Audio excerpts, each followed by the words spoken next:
listener production. Hey, it's Helen Smith here with the briefing. Today, JD Vance and Tim Walz went head-to-head in the vice presidential debate to convince the American voting public to pick their leader in the upcoming election in November. The pair started out a little bit nervous, but seemingly got along, opting to agree with each other from time to time. Some of the hot topics addressed during the debate were immigration and borders, housing, the cost of living, healthcare, and reproductive rights. Washington-based journalist David Levinthal is on the ground in the US. Dave, thanks for joining us on The Briefing. Was there a clear winner in this debate?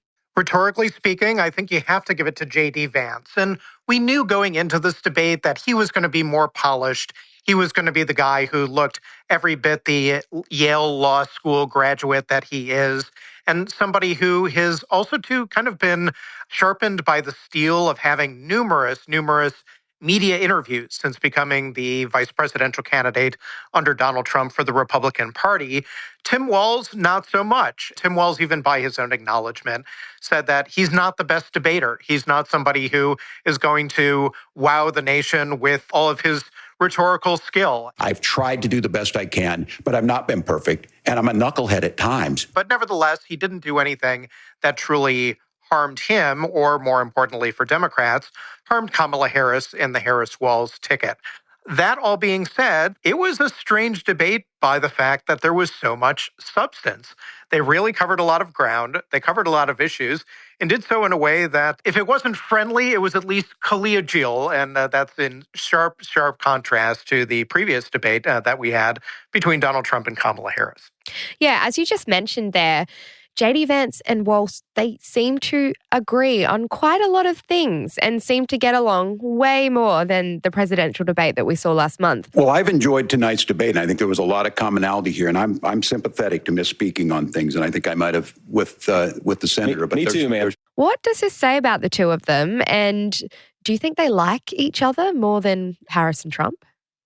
Well, they at least were able to shake hands and make small talk and have a conversation over the 90-plus minutes that they were on the stage behind the lecterns with each other and debating on some incredibly difficult issues where the United States is almost truly 50-50 in terms of where people land on a particular issue. And that ranges from healthcare to jobs, the economy, guns, abortion. And yet these two candidates, you kept hearing them time and time again say, I agree with the point that my colleague is making here, or the other candidate is making, or I can see the value of what they're saying here, but I have a slightly different perspective. So I guess if anything, it shows that it is possible in the year of our Lord 2024 here in the United States of America that despite everything that we've been through for the past 9 years since Donald Trump has sprung onto the political scene, that it is still possible for a Republican and a Democrat, almost at the top of a ticket, to have a debate where it truly is a debate over issues and really just did not devolve into ad hominem attacks, which is what we are just so accustomed to, regardless of your political persuasions. But it's become de rigueur in U.S. politics, and we just didn't see a whole lot of that tonight, Helen. Yeah, before we get into some of the policy, there was a lot of glimmers into their personality. Walz quoting the Bible. I don't talk about my faith a lot, but Matthew 25:40 talks about, to the least amongst us, you do unto me. I think that's true of most Americans. Really leaning into being a regular guy, as he said, a knucklehead, someone who makes mistakes.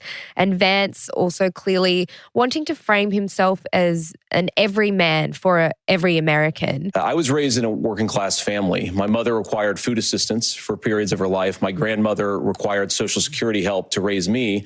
And she raised me in part because my own mother struggled with addiction for a big chunk of my early life. But as you described, he's also, someone who's very well educated but loves God and his country. It felt like Vance was playing up and Walz was playing down.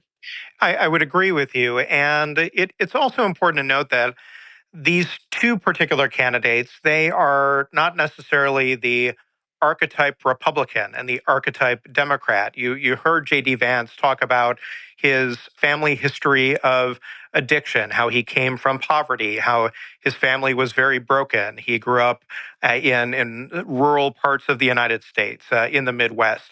Tim Walz, too, likewise, has a similar story, at least in terms of growing up into the Midwest. These are not East Coast, West Coast candidates. But also, too, JD Vance is somebody who absolutely, despite his upbringing, sprung to the highest echelons of academia, is somebody who is a best-selling book writer. He's somebody who entered politics at a very young age and is literally sitting at the top of American politics right now, or potentially.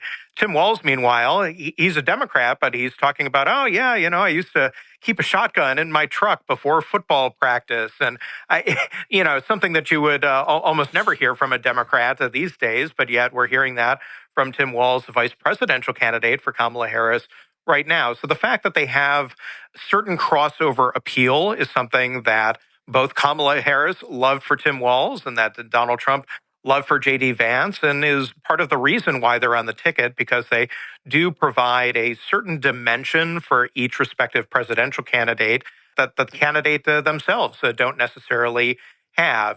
For a lot of Americans, they were learning more today, more tonight here in the United States about these two candidates than they had in aggregate learned about them since they both became vice presidential candidates. In this debate, there was a lot covered, we have a lot to get through from the moderators, and Yes, both candidates seemed much more prepared for policy on this one than the presidential debate that we saw, throwing numbers and policy platforms left, right, and centre. Why might that be the case? Well, with the vice presidential candidates, they do have the opportunity to delve into policy maybe a little bit more than the two presidential candidates themselves, because especially with Kamala Harris and Donald Trump, so much of what Donald Trump and Kamala Harris are about is attacking the other candidate, at least on the campaign trail. So JD Vance, he is much more an academic than Donald Trump. Tim Walz, too, he's a governor. He's somebody who has not been on the national political scene. He is dealing with very local issues and definitely state-level issues, much more so than Kamala Harris has, at least in the past decade or so, since she has been on the national political scene. And so it served a reason that this was going to be a bit more of their sweet spots, just given the proximity to the issues at hand. We just mentioned the moderators before and their interjections. There was some commentary online about the moderators not fact-checking enough. Do you agree with that? We knew going into this that this was going to be a different style of debate. For example, we knew that there were going to be hot mics, in the sense that in the previous debates with Kamala Harris and Donald Trump, the mics were turned off when the other candidate was speaking.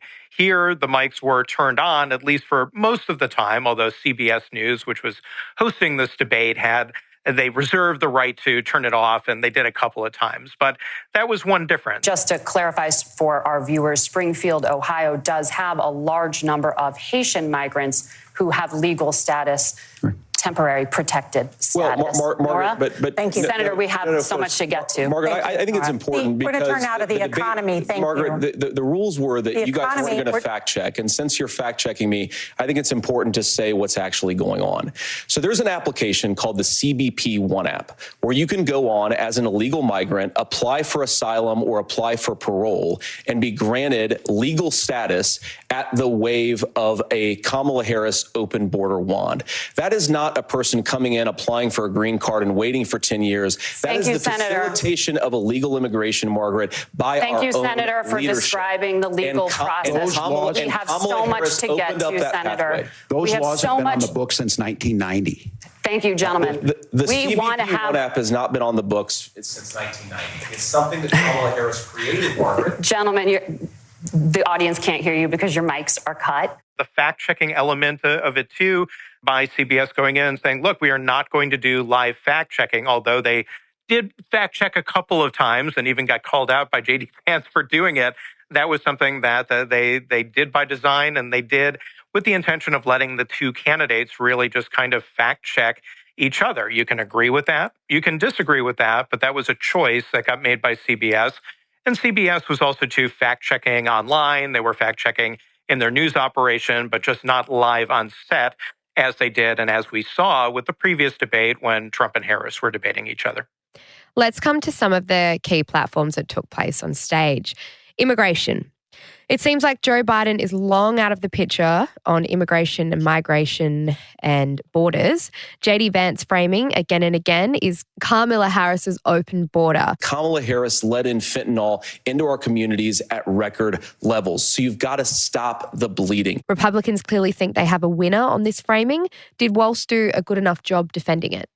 He did a decent enough job. He was dealt definitely a difficult hand, but what he came back with was really the strongest argument that Kamala Harris, that Tim Walz, or any Democrat has, which was, hey, earlier this year, there was a bipartisan bill. And this wasn't one of those fake wink, wink, nod, nod bipartisan bills where maybe one person from the other party supported it. This was truly something that came through the U.S. Senate, came through the U.S. House, a congressional bill that Democrats and Republicans, not all, but many, agreed on and looked like it had enough votes to pass, absent Donald Trump getting involved and saying, don't vote for it. Well, Donald Trump did come in and say, don't vote for it. By standing with Donald Trump and not working together to find a solution, it becomes a talking point. And when it becomes a talking point like this, we dehumanize and villainize other human beings, blaming migrants for everything. Tim Walz was basically making the point that had Donald Trump been okay with this bill, had Donald Trump green-lighted this bill and made it okay for Republicans to vote for it, they wouldn't even be having that immigration debate that they had tonight, because the immigration system in the United States would have been on a fast track to changing in profound ways. But yet here we are right now debating these issues because we still haven't in this country passed legislation that fundamentally reforms the system as it is right now, which by both parties' estimation really isn't that much of a system to begin with. Moving on to abortion now. JD Vance played some of Trump's previous rhetoric right down. There was none of the repetition of untrue arguments about late-term abortions, and also he walked back on previous statements about abortion access. My party, we've got to do so much better of a job at earning the American people's trust back on this issue where they frankly just don't trust us. Walz brought several stories of women dying because of restrictions on abortion access in their state. How can we as a nation say that your life and your rights, as basic as the right to control your own body, is determined on geography? We're pro-women. We're pro-freedom to make your own choice. Both clearly see that this is an issue and it's going to be a key one in this election. Are they right, and will it change votes? I don't think we saw or heard anything from the candidates today that that was shocking. I guess the closest thing you could get to shocking was that they actually had some small points of agreement on an issue that, of course, is just unbelievably polarizing in the United States, and something that Democrats and Republicans very much don't agree with, and don't find not only commonality on, but very little middle ground. What was interesting in this particular debate is that the issue of abortion also began, there was sort of a Venn diagram, and the moderators were in part responsible for this, and in talking about childcare and supporting the poor and supporting children in infancy and in early childhood years. And in a way, there was a more holistic debate about how should we treat the youngest among us? How should we treat our children? How should we treat women who are mothers? And that ended up, I think, just in some early commentary that I had read and heard from people who had viewed this debate.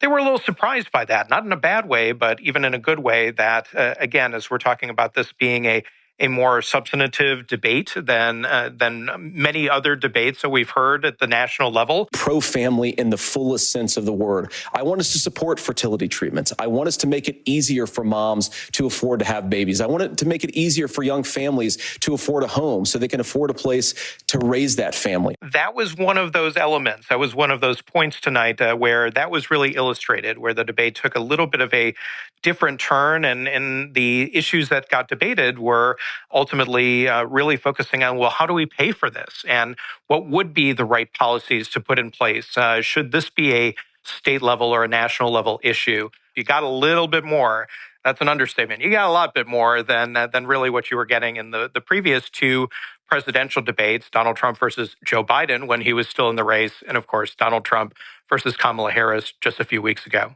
Jumping over to the economy now.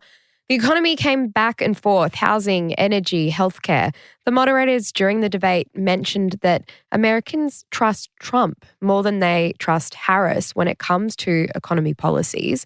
Why is that? Part of that is Donald Trump's aura. Part of that is Donald Trump's, not necessarily his record as president, although that very much factors into it, but the idea that Donald Trump and the persona that Donald Trump has built up over the span of 4 decades, really, which is that he is a billionaire, he is a successful businessman, he is somebody who continues to be sort of the epitome and the embodiment of American capitalism.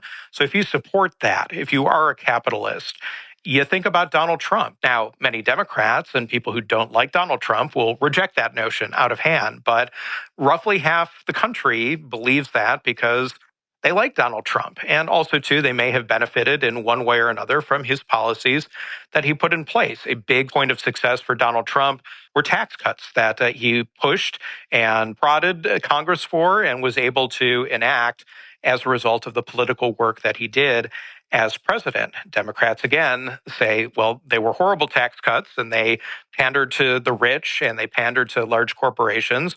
But Donald Trump and many Republicans will argue back saying, look, these were incredibly successful. They helped a ton of people. They created a great amount of wealth. And even if politicians are not fully responsible for the economy, we are going to take full credit for setting the stage and providing the environment for the economics of this country and the capitalistic economics that we have in our country to go and do their thing. Looking at the big picture now, does this debate matter? Will it make a difference to anyone's votes as we get closer to the election? The truth is probably not. I'm sure a lot of people learned a lot of things about the two vice presidential candidates, but it was a collegial debate because they weren't going after each other. They were largely bypassing one another, and they were talking about the person at the top of the ticket. JD Vance was talking a lot about Kamala Harris. He talked a lot more about her than he talked about Tim Walz. And Tim Walz, likewise, was not talking very much about JD Vance, even though he had plenty of opportunities to take shots at him.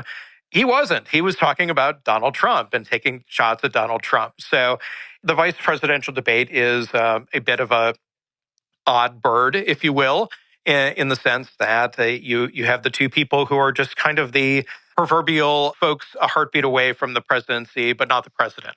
They have great stature, but they don't have great power until they do. But this is still the Donald Trump and the Kamala Harris show, and we have a month plus before Election Day. Are you in any position to make a call on who will win, Dave? I would be a fool to take such a gambit at this point, and that's not so much a cop-out. It's an acknowledgement of the fact that so much can change and everything is so close. There are so many different paths to victory for both Donald Trump and Kamala Harris, for the Trump-Vance ticket, for the Harris-Walz ticket, that it is constantly changing. And Kamala Harris going up in 1 or 2 states and Donald Trump going down in 1 and 2 states, or vice versa, can scramble the numbers. And the polls that we see right now are merely snapshots in time. And people make their entire careers in the United States out of tracking these polls and trying to use game theory to game it all out and figure out who's up and down. So all we know is that it's probably going to be quite close at this point, and that there is still room for one candidate or another to break out. That wouldn't be entirely shocking if ultimately, in the end, it's not as close as it very much seems to be today. That was Washington-based author and journalist Dave Levinthal there. And that's it for this episode of The Briefing. We'd love it if you could share this ep with someone else you think might enjoy it as well. And if you could follow or subscribe to whatever platform you're listening to this podcast on right now, it would really help us and really help other people find The Briefing. If you want to keep up with our other content, you can check us out on Instagram at The Briefing Podcast, and on TikTok and YouTube, just search for Listener Newsroom. And we'll be back in your feed tomorrow at 6 a.m. I'm Helen Smith. See you next time.